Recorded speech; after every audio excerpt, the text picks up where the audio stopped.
बेचारा बहुत पैसे वाला था, लड़का पैदा हुआ, लड़का रोगग्रस्त पैदा हुआ, बीमार पैदा हुआ।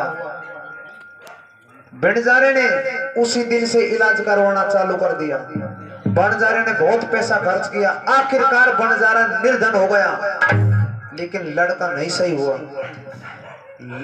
बंजारा अपने मन में सोचने लगा, दोनों जने बैठे हैं, और निराश होकर कहने लगा बंजारी से, बंजारा ना, अब लड़के के इलाज के लिए मेरे पास पैसा भी नहीं है और मेरे पास कुछ भी नहीं है। बंजारी कहने लगी, स्वामी मैं तो आपके पास हूँ, आप मुझे गिरवी रख दीजिए, मुझे गिरवी रखकर आप बच्चे का इलाज कर लीजिए।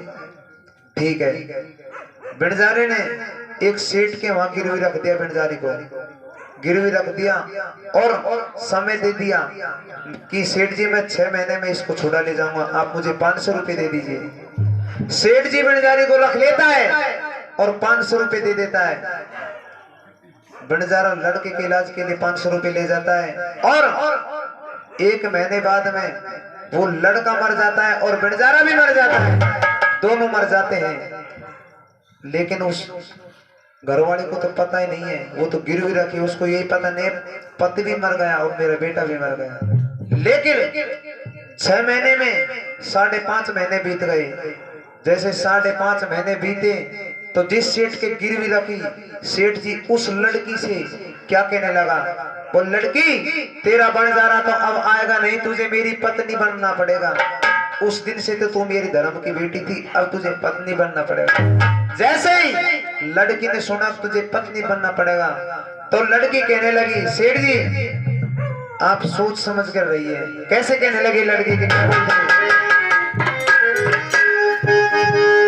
कहने लगी लड़की, सेठ जी कैसे सोच समझ कर हो सेठ जी, सेठ जी सोच समझ कर रहा हूं, मुझसे आपने बेटी का है, आप मुझसे पत्नी कहोगे, ये गलत है। देखिए उस भारत की वीरांगना नारी ने क्या किया, कहने लगी सोच समझ कर सेठ जी, और ये शोभा नहीं तेरे द्वारे की, ये शोभा नहीं तेरे द्वारे की, और मैं बेटी तू पिता बराबर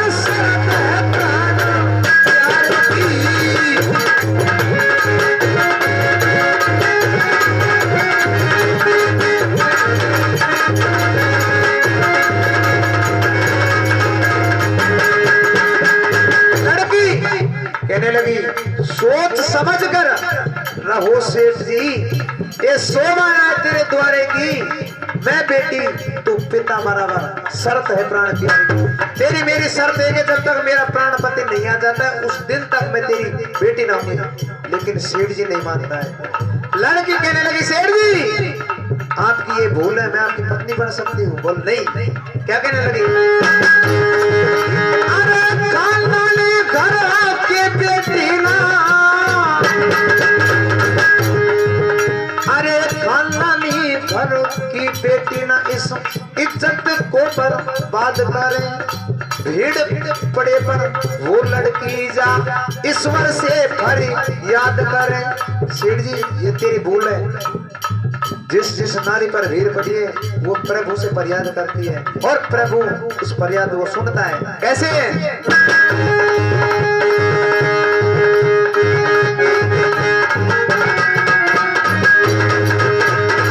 खानदानी घर की बेटी ना इस इज्जत को बात करे,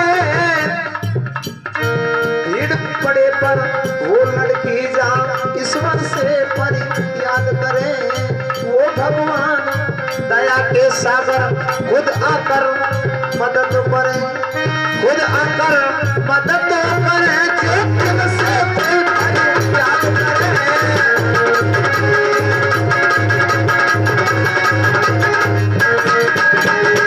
सेठ जी लड़की समझा रही इस बात को कि सेठ जी अब भी सोचो समझो, लेकिन सेठ जी के एक ही बात है, लड़की तुझे मेरी पत्नी बनना पड़ेगा, तुझे मेरी पत्नी बनना पड़ेगा।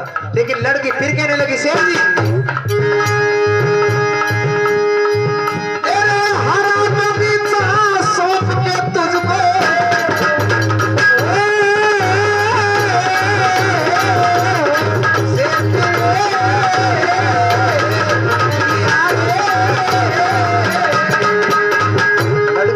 लगी सेठ जी,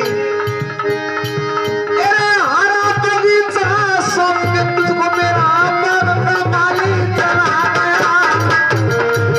अरे हरा बगीचा सौंप के तुझको मेरा बाग का माली चला गया। डाली डाली कर हरियाली बिना बहाली चला गया।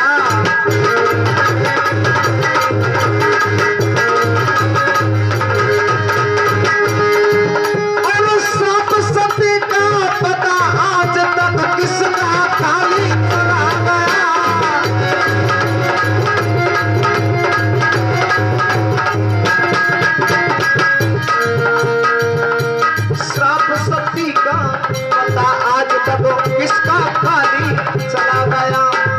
इसी मर्ज में पूरी तरह दुनिया से खाली चला गया।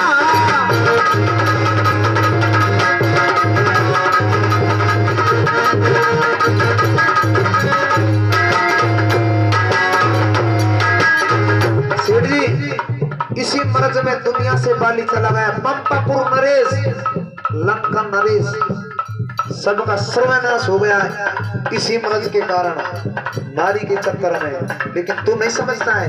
और लड़की कहने लगी, सेठ जी का तो एक ही मन, लड़की तुझे मेरी पत्नी बनना पड़ेगा।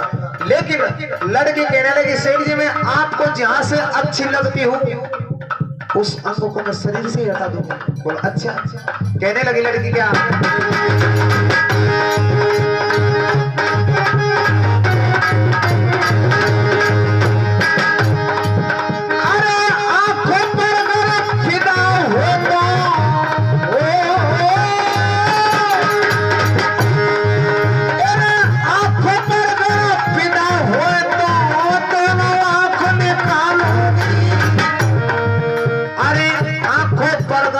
फिदा हो तुम्हें दोनों आंख निकालोगी।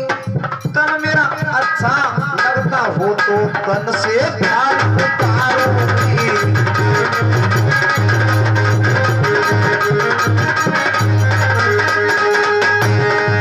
अरे बाल से अच्छे लगते हो तो कतर कतर के डालूंगी।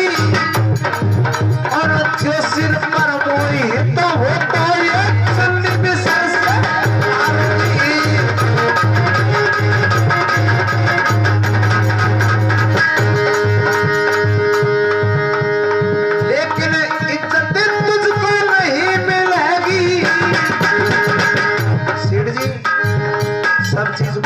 लेकिन इज्जत तुझको नहीं मिलेगी। ये चीज मेरे बन जाएगी, ये चीज मेरे बन जाएगी। और बेटी तो पिता बराबर सर जाएगी।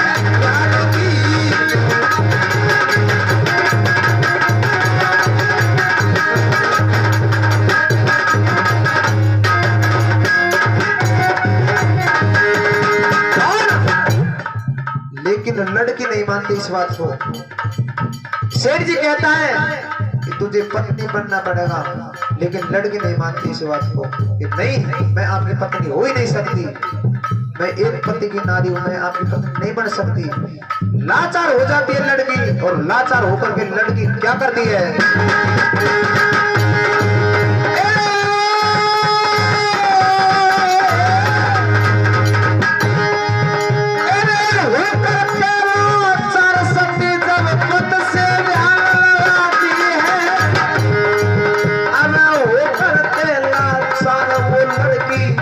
से ध्यान लगाती है।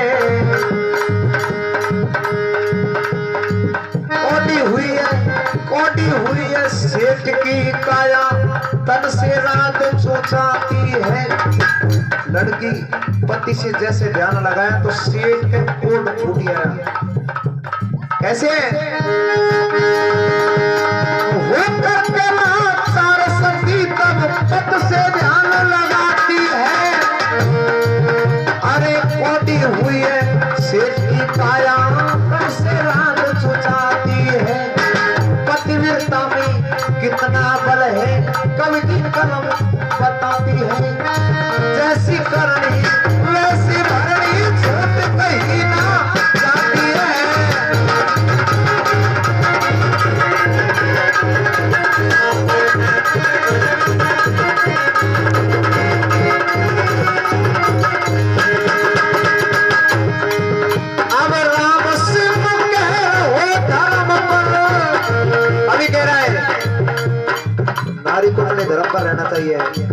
चाहे कैसी भी है बताया